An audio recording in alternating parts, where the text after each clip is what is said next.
Estoy esperando que sean las 18 en punto para dar la bienvenida. La bienvenida.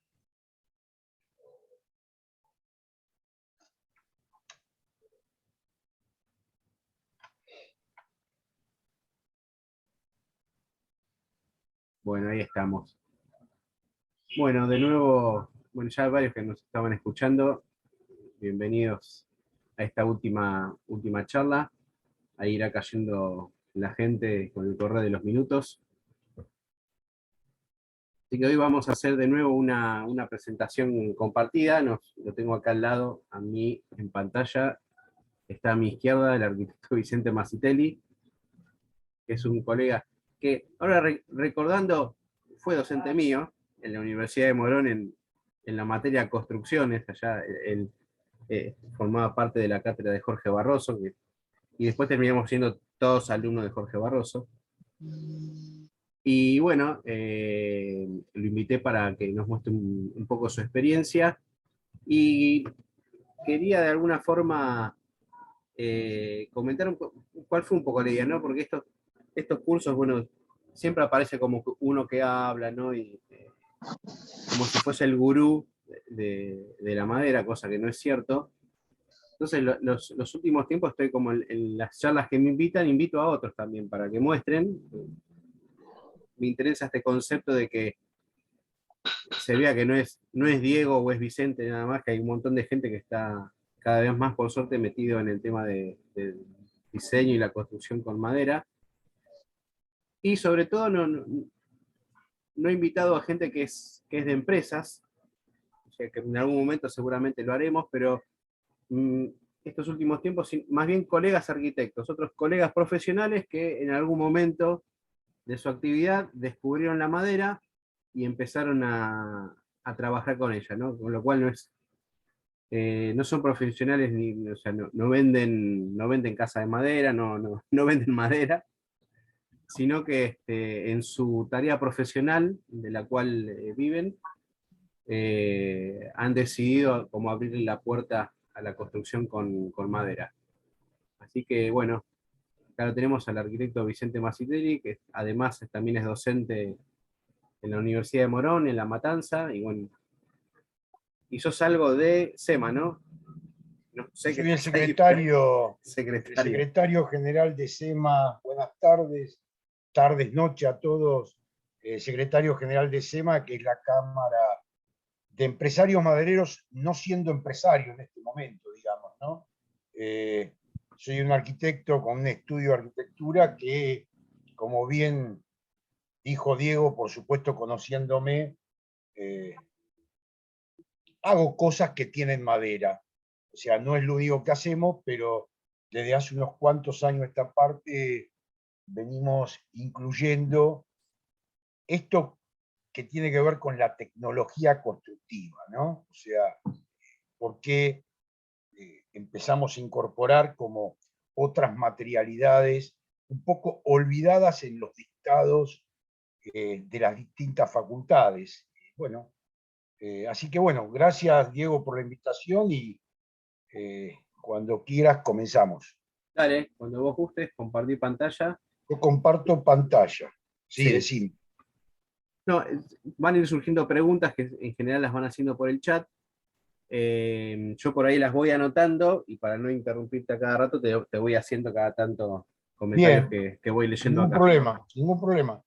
Estoy a disposición, yo voy a compartir y si es que lo encuentro, ahí está, compartir. Y Ahí ya ustedes me estamos dirán si viendo. se ve. ¿Sí? ¿Vemos El bien? único tema es que Perfecto. yo tengo medio como tapado un montón de cosas, no sé cómo puedo correrlas, Sí. las distintas barras. Igual nosotros acá, Ustedes ven bueno, todo. vemos la pantalla de presentación del PowerPoint. Bien.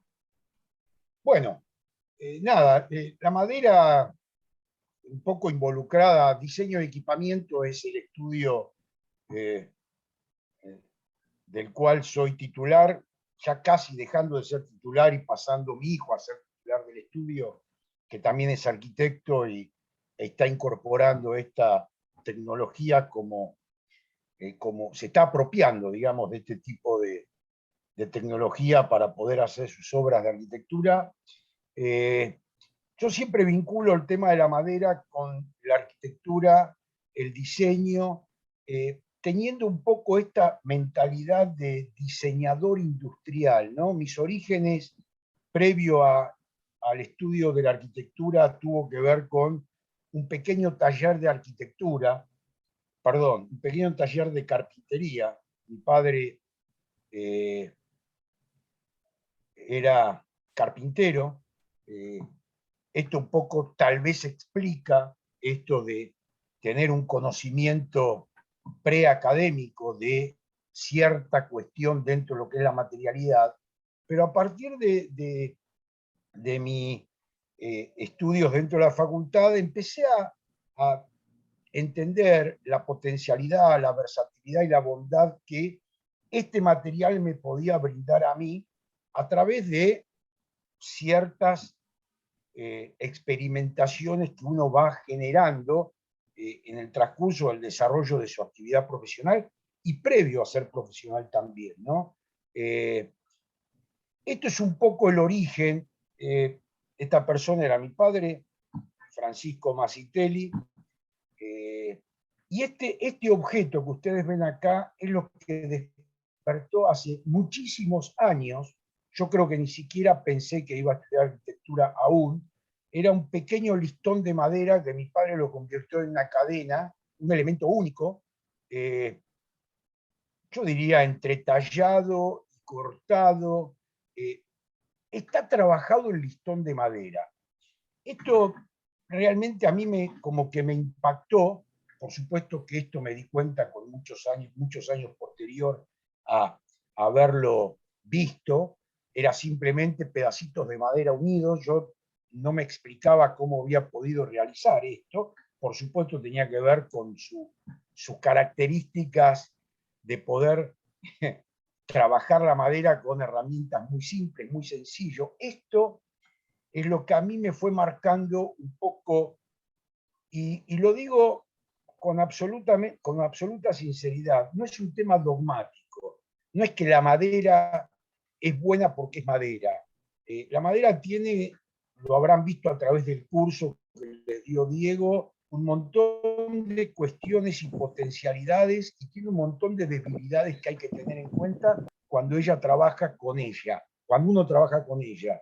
Ahora, estas potencialidades son las que a mí me dieron esta pata, este apoyo para poder empezar a incursionar en diferentes cuestiones vinculadas al diseño, primero de objetos de madera y con posterioridad incursionar dentro de lo que era la arquitectura en madera.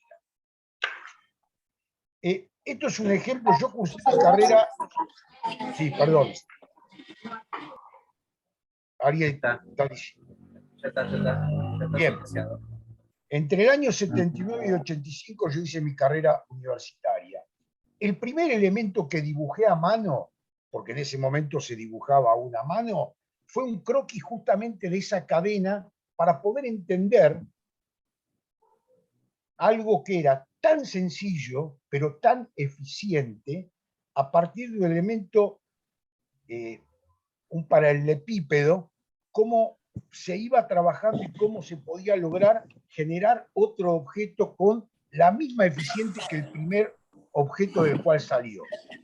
Fue en ese momento, en esa oportunidad, no sé si fue arquitectura 3, arquitectura 2 o arquitectura 4, que el proyecto que nos había tocado era una escuela agrotécnica en el Tigre, y con mucho criterio a entender, y preguntándole al profe con el cual cursaba en ese momento, digo, ¿por qué si se va a construir en el Tigre no lo hacemos en madera? Por supuesto que era mi primera incursión, un joven de 20 y pico de años, a pesar de haber visto mucha madera, digo, ¿cómo se puede incorporar la madera que escape al muelle, que es el primer dibujo que hay arriba a la izquierda de esta gran axonométrica o dibujo, como en ese momento se hacía, vinculando axonométricas, peatonales, plantas, etc. el gran muelle. Ese muelle como concepto en madera, en el Tigre. Entonces el profesor, con mucho criterio, me dice, ¿pero vos sabés algo de arquitectura en madera? La verdad que no. Sé lo que es la madera, me gusta, me encantaría. Bueno, buscate un buen asesor. Fue mi primer vinculación directa, cuasi profesional, con el arquitecto Barroso. Tomo este proyecto, el arquitecto Barroso me enseñó. Sí.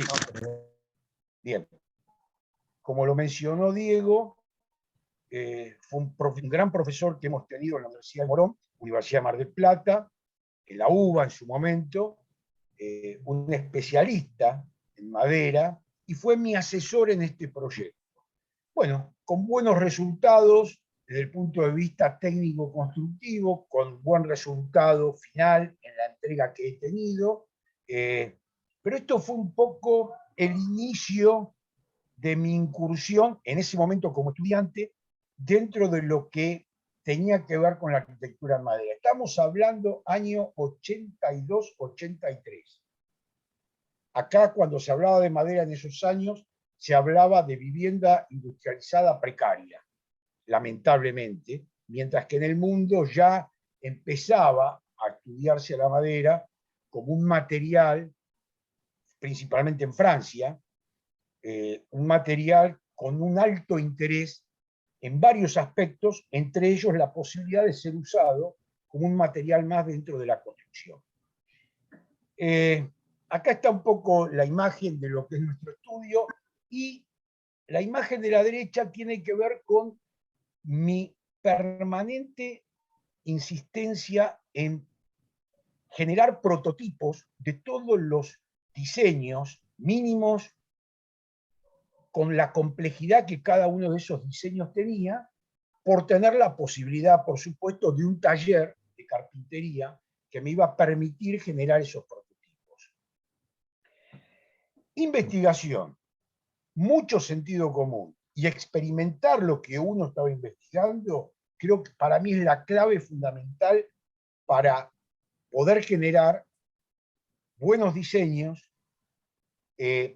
la incorporación de nuevas materialidades, en el caso particular mío, lo que yo había visto con excesiva cantidad de horas era el hormigón, la mampostería, los metales, no tanto, pero los metales también.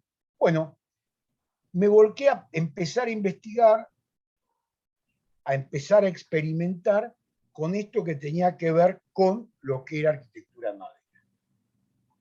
Por supuesto que esto ustedes lo vieron en el curso, pero para mí fue un poco, esto es mucho más reciente, que más está a decir, esto fue para mí un poco volver a retomar todo esto que vengo haciendo con no solo yo, sino muchos arquitectos desde allá, desde el año 80 y pico, 90, y decir, pucha, además hay toda una contribución inesperada para muchos, esperada para otros que lo hemos estudiado, vinculado a la utilización de este material con respecto a la gran problemática que hoy existe en el mundo y que tiene que ver con el medio ambiente en el cual nosotros somos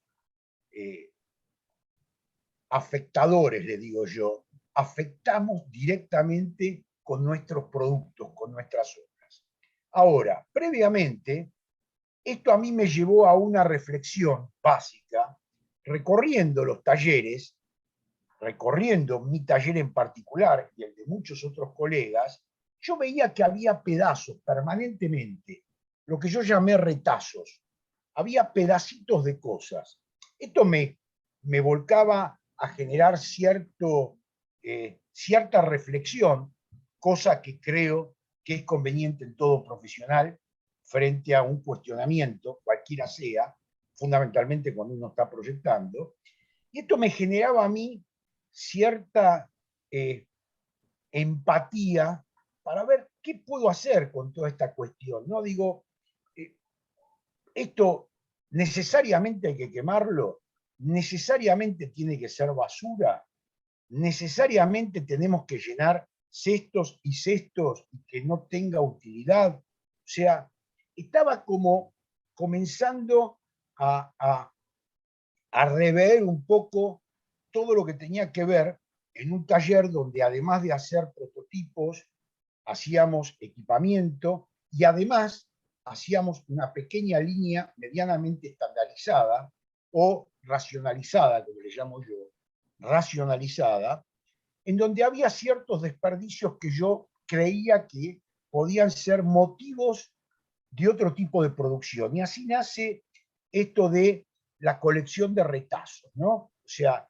el retazo que yo lo llamé retazos SOS, salvemos al planeta, digamos, ¿no? Reemplacé ZOS por SOS, simplemente, una cuestión simplemente lingüística, pero digo, ¿qué pasa si esto comienza a ser política del estudio en todo nuestro quehacer dentro de lo que es el ámbito del diseño? Desde un pequeño objeto hasta una obra de arquitectura. Bueno, fue un poco el desafío que nos planteamos 10 o 15 años atrás, llevándolo, desarrollándolo, entendiendo, vuelvo a insistir, esto no es dogmático para nosotros, esto tiene que ver con reflexionar permanentemente sobre el quehacer profesional nuestro, y empiezan a aparecer lo que nosotros en arquitectura llamamos las intenciones y los disparadores, ¿no? ¿A dónde me llevaba esto a mí? Un día, como anécdota, este abuelito o gran amigo, hoy ya no existe más, tomando mate en un campo, le digo, López, ¿dónde estás sentado? ¿Dónde estás sentado? Un pedazo de fierro que era un desperdicio de algo. Digo, te voy a regalar un banco. Te voy a regalar un banco, así tomamos mate cómodamente, a partir de estas intenciones que no tienen que ver con un quehacer, sino que tiene que ver con el diseño de objetos, por ejemplo, aparece, perdón, esta primera idea que boceté, se la mostré a él, le dije, te voy a hacer un banquito así, ya que en el campo todo se ata con alambre, voy a juntar un montón de varillas que tengo en el taller, en el estudio, te lo voy a atar con alambre y te lo voy a traer. A partir de esto, por supuesto, siendo uno arquitecto y diseñador, empiezan a aparecer estas cosas, ¿no? Muy toscas. Digo, apareció este conjunto de varillas atadas. Este fue el primer banco que yo le regalo a él, un objeto útil, como yo llamo, generar objetos útiles. Hoy objetos habitables llaman arquitectura. Bueno, son formas de lingüísticas. Entonces, no conforme con esto y contando con gente dentro del estudio, chicos jóvenes que tomaron el desafío y con carpinteros artesanos que medianamente entendían la locura que uno tenía y siguiéndonos, yo digo, ¿por qué no aprovechar todos esos listones que tenemos en el estudio, en el taller dando vuelta, y aprovechamos la mano de obra que tenemos y generamos por ejemplo, tapitas de banco? Esto, bueno, empezó a surgir, a ver si esto pasa, no pasa así, pasa así. Empezaron a surgir cosas de diseño como estas, ¿sí?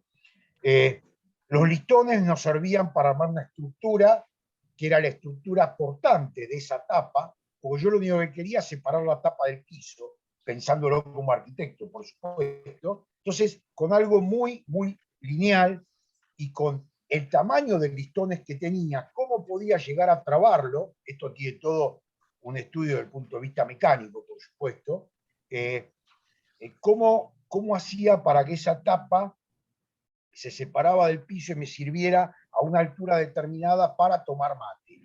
Bueno, surgieron derivados o sobrantes de multilaminado, que era parte de las cosas que usábamos para hacer ciertos prototipos de muebles, sobraron piezas de listones que también me servían y eran parte de otro tipo de muebles. me sobraban pedacitos de placas de madera de color, y por qué no generar tapas un poco más grandes y generar lugares de trabajo, de apoyo, mesas, de hecho.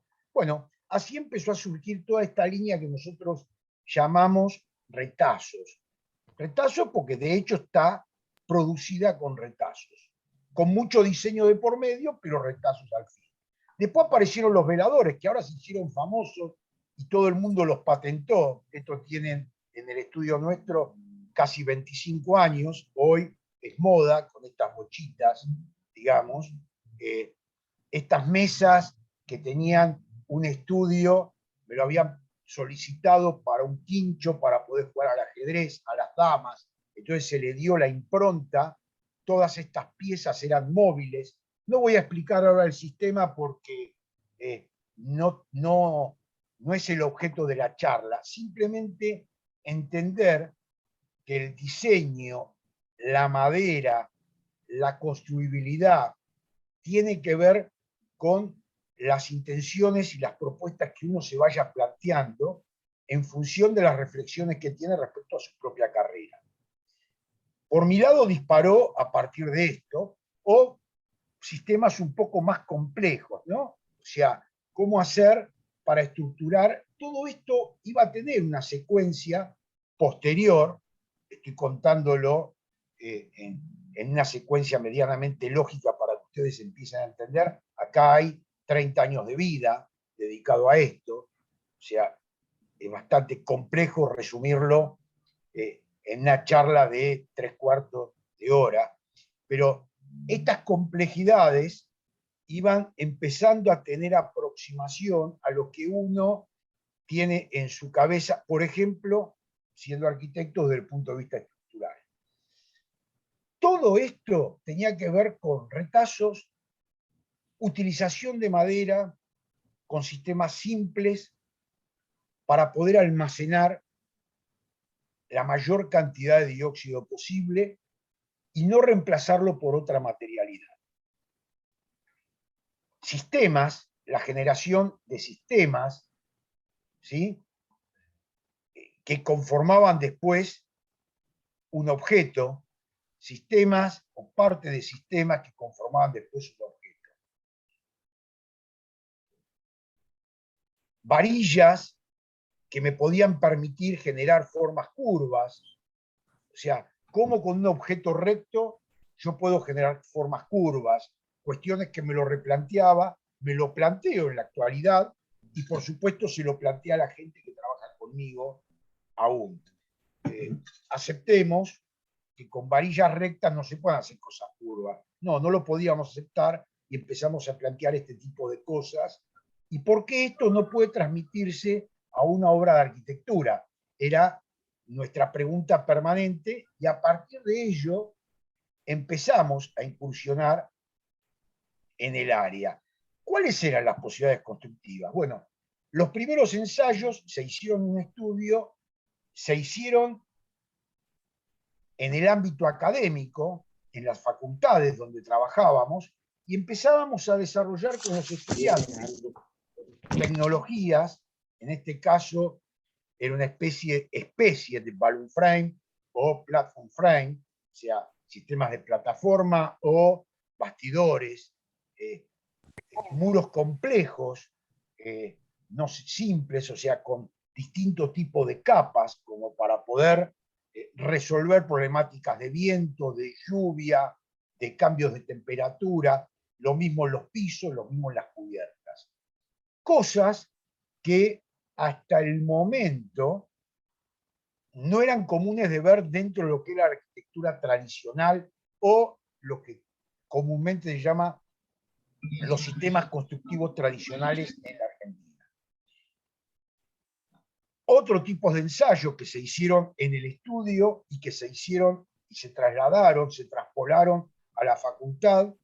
¿Qué pasaba con los sobrantes de las cabezas de los 2x4 y los 2x6, que era tirante, o 2x5, que era tirantería típica, característica de una cubierta? Cubiertas de madera es histórico en la Argentina. Bueno, ¿qué pasaba con esa cantidad de material que habitualmente queda en obra? ¿Por qué no recupero? Bueno, el recupero se transformó, por ahí habla Taco 18, Taco es taller de construcciones año 18, creo que es así, se transformó en ladrillos de madera. Esos ladrillos tenían un diseño tal que a mí me permitían trabajar en forma horizontal, en forma vertical, lo verán, ahí hay todo un estudio. El estudio es muy analógico, en donde hay entrantes y salientes, salientes y entrantes, salientes y entrantes, como para generar la famosa traba que el ladrillo me solicitaba, a pesar de tener alineadas las líneas de armado, a pesar de tener alineada la línea de armado.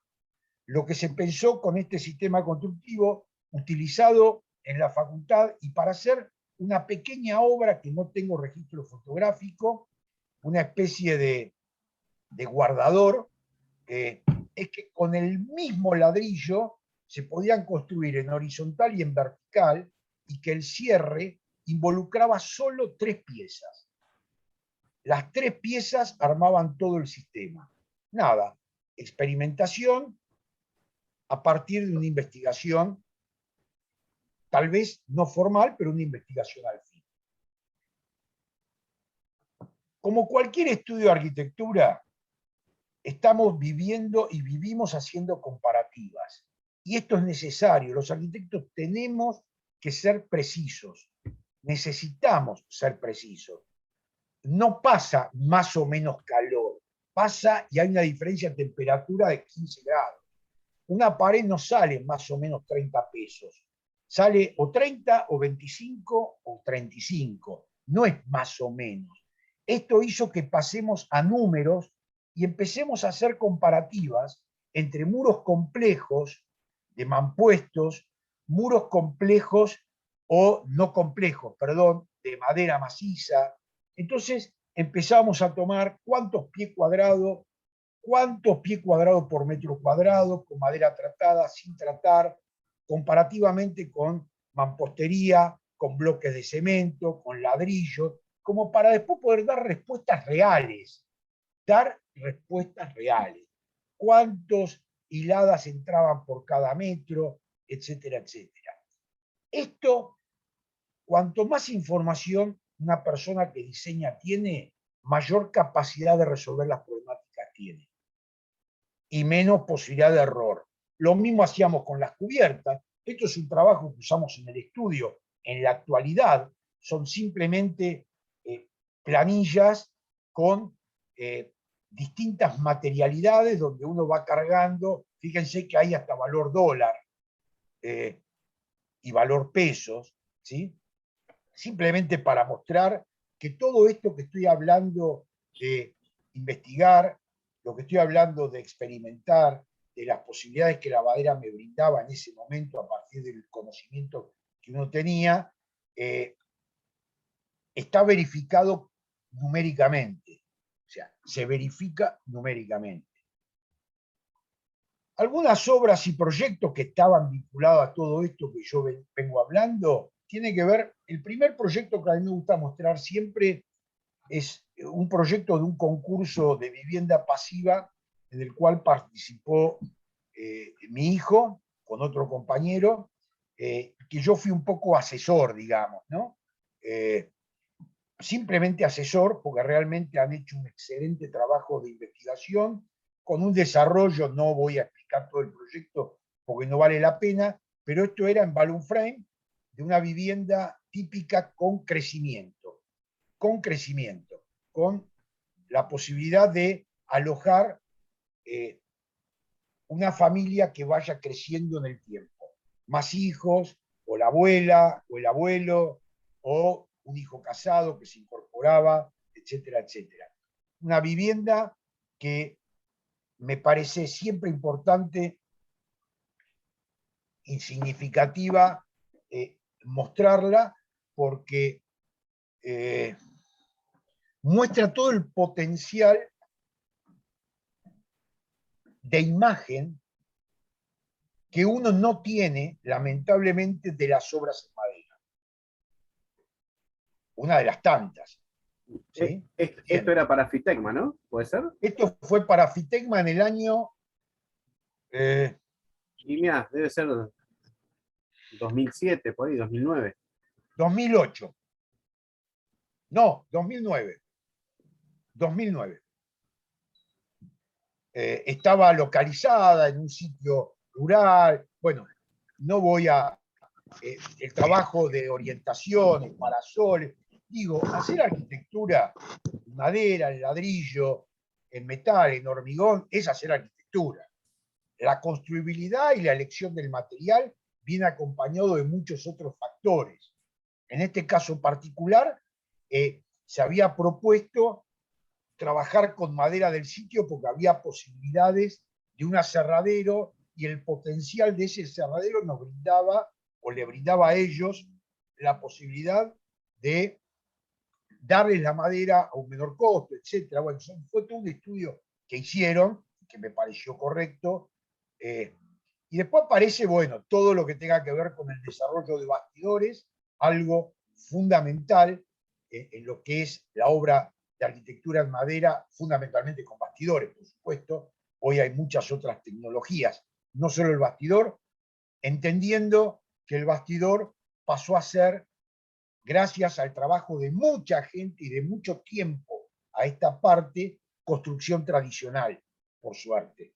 Bueno, algunas imágenes de maquetas, la analógica es esta, ¿no? Esta es la maqueta analógica, que es mi gran insistencia con todos los estudiantes de arquitectura y con todos los arquitectos. Creo que las maquetas electrónicas, creo que se llama, creo que hay que verificarlas en algún punto con maquetas analógicas, por muchos aspectos, pero fundamentalmente para espacialidad, para la construibilidad.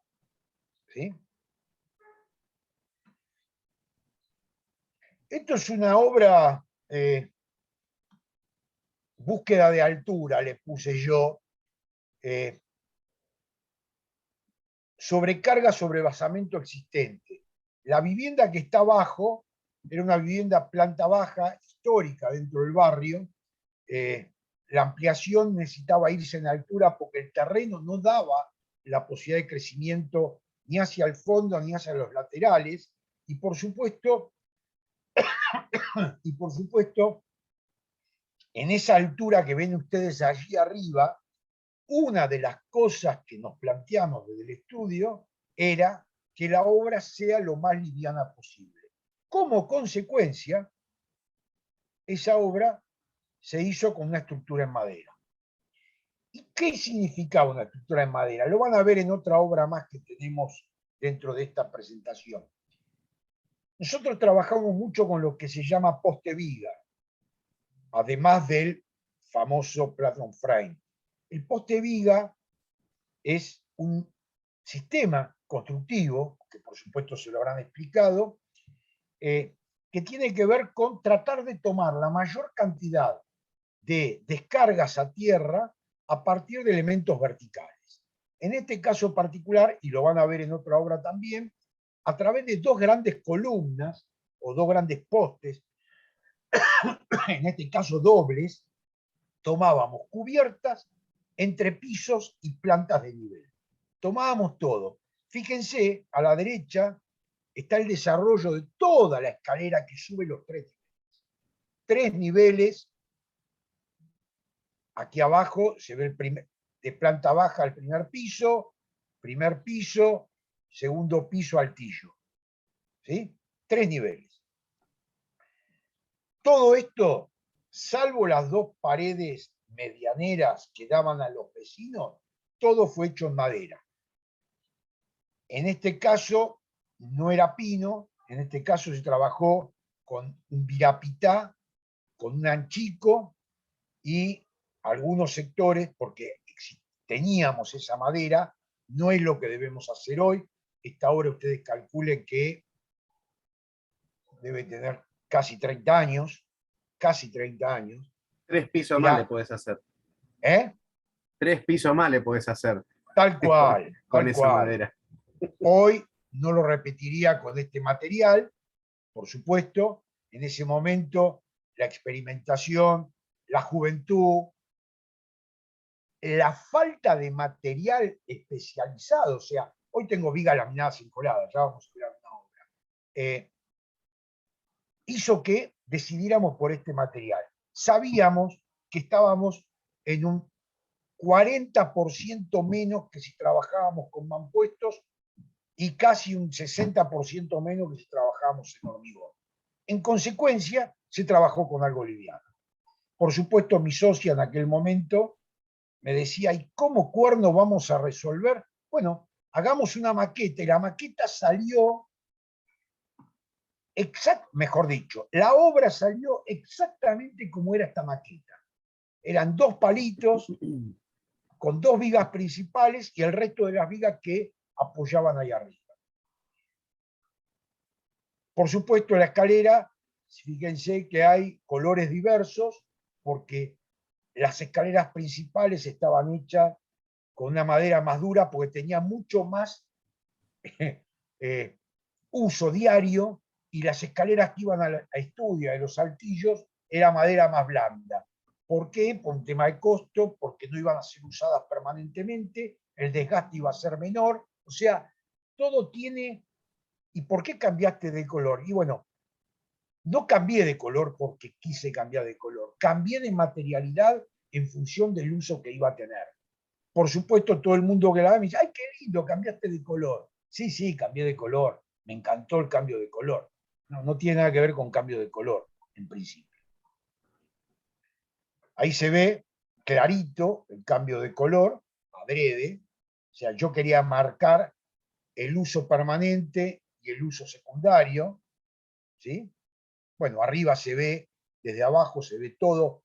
Acá se había hecho poste viga, pero a su vez se había trabajado dentro de los pórticos que armaba el poste viga, un bastidor con emplacado, en este caso emplacados de cedro, creo que eran de ambas caras, con el poliuretano, perdón, el poliestireno, saben lo que es, ¿no? El telgopor interior, la lana de vidrio, etc. En ese momento creo que se usó poliestireno expandido.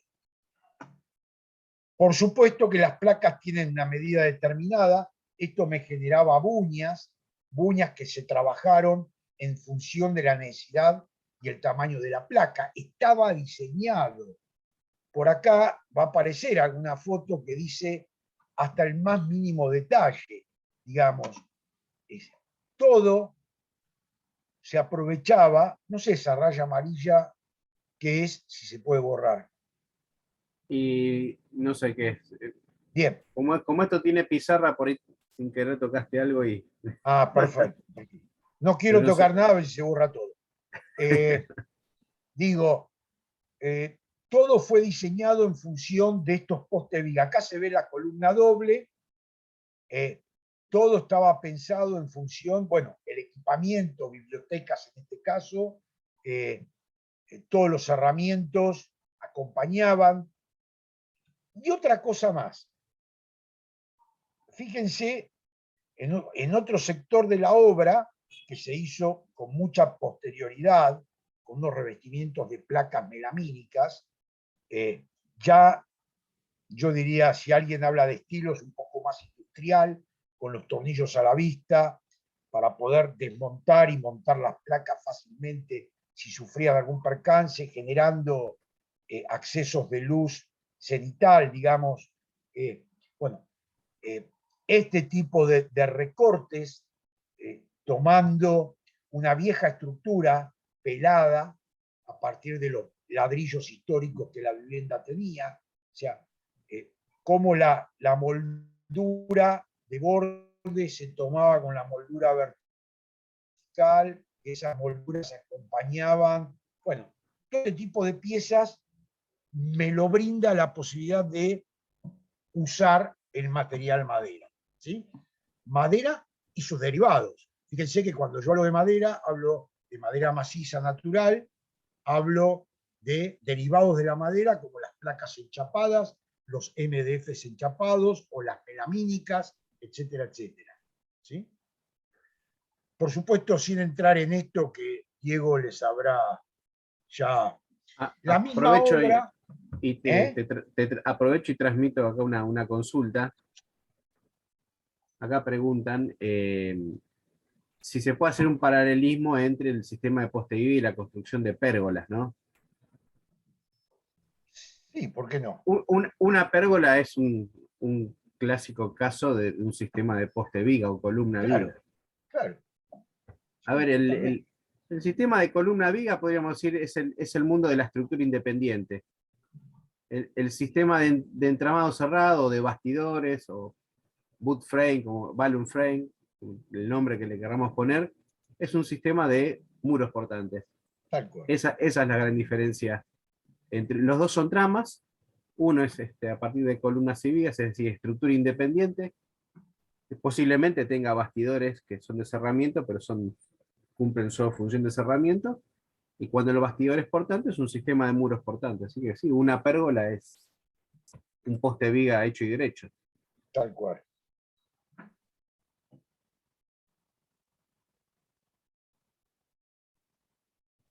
Bien. Bueno, acá un poco, todavía en ese momento, cuando se hizo esa obra, no existía el piso flotante como existe en la actualidad. Sin embargo, por una cuestión de sentido común, como manifesté al principio de la charla, yo no entendía cómo se podía trabajar con pisos de madera sobre materiales húmedos. En consecuencia, y un poco copiando a la lógica inglesa de la cámara de aire, por allá abajo se ve, a la derecha abajo, hay una estructura, un emplacado, y del recupero de los viejos pisos históricos de la casa, se mandó a remachimbrar con tamaños menores. Ustedes saben que la mayoría de los viejos machimbres tenían 7 centímetros y medio, con machito y con hembra. ¿Saben lo que es un machimbre, calculo? Eso lo habrán visto, Diego. Sí, sí, porque hay mucha gente que es arquitecto, así que sabe. Bien, bien. Estos machimbres se mandaron a refundar, yo le llamaba refundar machimbres, y se machimbró las placas, se machimbraron las placas. Por supuesto, teniendo en cuenta la ventilación del piso, etcétera, etcétera, que no viene al caso nada. Simplemente ese piso no está apoyado arriba de una placa húmeda, no está apoyado arriba de humedad, es el recupero. O sea, nosotros el concepto de recupero y de reciclaje, si bien hoy es toda una moda, es todo un principio de los jóvenes arquitectos, viene desde que yo empecé a estudiar la facultad y ya venía desde muchos años antes, así que es muy viejo esto, simplemente que de acuerdo a la época se va retomando, se va dejando, se va retomando. Espero que este recupero de estos conceptos duren mucho más tiempo de lo que duraban cuando yo estudiaba. ¿Sí? Sigue siendo la misma obra, acá están los postes viga, acá se ve el verdadero color de la madera. ¿Sí? Otra obrita similar, poste viga, y acá también se trabajó con un basamento húmedo y con la parte superior liviano, pero acá era un muro compuesto. Esto era una obra en la costa, esto Costa del Este creo que dice, ¿no? Yo no lo veo porque hay un cartel acá. Sí, Costa del Este. Bien. Acá se trabajó con una especie de muro compuesto. El basamento era con ladrillo exterior y madera interior, y la parte superior era madera exterior y ladrillo interior. O sea, hay toda una complejidad de sistema, pero fíjense que la estructura tiene que ver con lo que vimos ahora. Y ya la cosa cambió. Acá estamos trabajando con madera de bosques implantados, todavía no madera ingenieril, todavía no vigas laminadas encoladas, pues esta obra tiene también unos cuantos años ya. Y se trabajó con el mismo concepto. Todo apoya, desde cubiertas, entrepisos, escaleras, en esa especie de gran pórtico doble en altura, que inclusive se diseñaron en este caso hasta las luminarias, ¿sí? Hasta las luminarias estaban contenidas dentro de la separación entre cables, en este caso.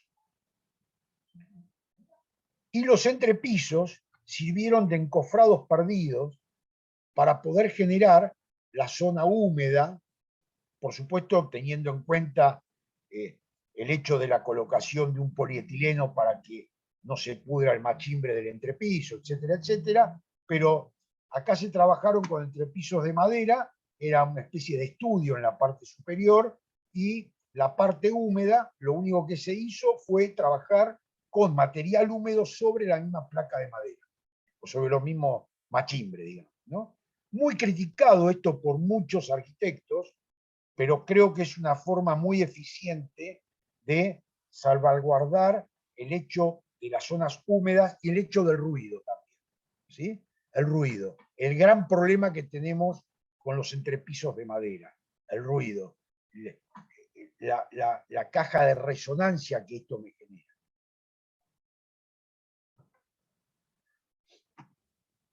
No, esto es una foto, esto es otro, una obra bastante más reciente esta, también sobrecarga sobre el basamento existente, el peso de las cosas, ¿no? Lo que venimos hablando hasta ahora. Este era un poco una farola dentro de un barrio muy urbano, abierto al norte y al este, o sea, grandes ventanales. Esto hizo que el proyecto tenga que ver con algo que se abría desde algo muy oscuro que era el sur. Muy oscuro, digo, no queríamos que ingrese agua, no porque no tenga buena luz, aclaro, porque la luz del sur es muy buena. Esta estructura